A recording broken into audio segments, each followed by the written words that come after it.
This plane had flipped. Mr. G's with us here in studio in New York talking about the weather. Delta Airlines flight coming from Minneapolis to Toronto flipped on its side on a Toronto runway. NewsNation travel editor Peter Greenberg joining the conversation. I don't know if you see these pictures or not, but as we were talking about, Peter, the weather certainly appears to be a factor. Any observations from your experience as you look at, we're just seeing it for the first time as well?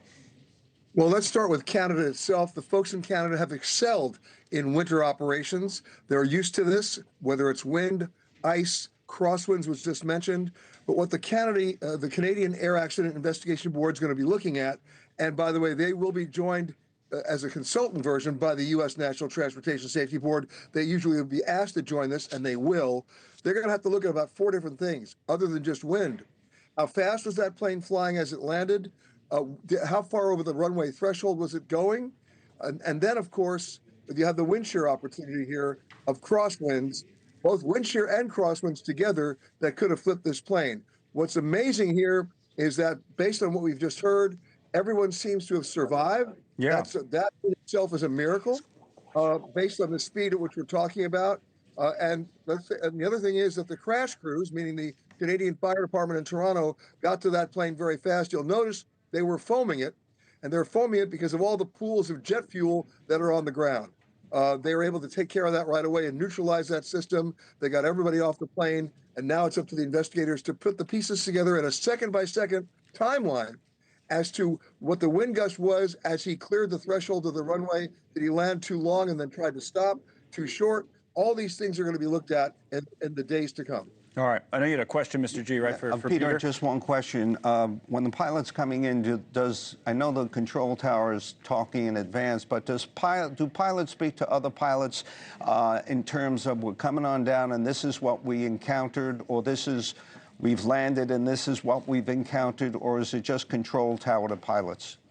Well, every pilot on a commercial plane today has access to weather radar in the cockpit, but pilots do communicate to other pilots based on the experiences they had immediately before someone's landing. So if there's a plane ahead of you that encounters what we call CAT, clear air turbulence, they'll report that. And that may not show up on the weather radar. If they're getting severe crosswinds, by the way, the crosswinds that planes are allowed to operate in are particular to the aircraft type. So we don't know what this type was able to crosswind operate in, but that will be determined as well. You see that shot, Peter? Do you see it? Are you seeing return from where you are? Yeah, that's the closest we've seen of the plane. Anything stand out to you with it on its side there? Well, it appears that when it landed actually it's inverted. Yeah. And when it landed inverted, it stayed in that position, and that's good for everybody who was on board. It didn't disintegrate.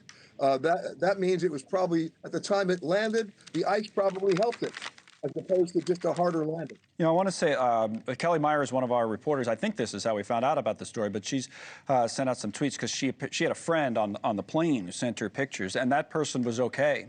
And to your point, it appears as if everybody, I don't know if okay is the right word, but everybody has been accounted for, which is obviously terrific news. Peter, anything from that you would know about is there any differences in standards, or you mentioned earlier how many flights would have been canceled? There seems to be a number in the New York area because of the high winds today.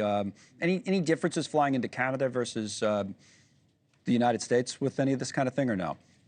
Not really. I mean, look, right now the visibility seems to be good, number one. The issue here is going to have to be, where was this plane in perspective to the runway and the speed it was operating in?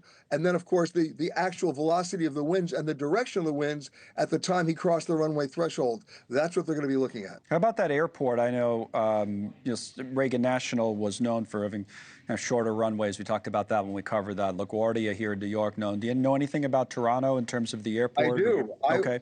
I just reported from that airport. It's an exceptionally good airport. Their runways are very long that can handle any kind of wide body equipment in the world. You don't have short runways like you have at Reagan or even California at Burbank or San Diego. These are long runways with long runoffs, so that would not have been a factor here. Okay. Weather, by the way, Mr. Jason, the rest of the week, you said, I know we were supposed to get a bunch of snow, but now not so much, or? Up in Canada? Yeah, or just in the Northeast in general? Northeast is going to be in for tremendously cold weather. 180 million people are going to be feeling this deep freeze, if you will, down to Texas, across the Ohio Valley, into New York City and the Northeast. Northeast and the Deep South. This is part of the polar vortex that has kind of blipped off and now is affecting eastern Canada as well.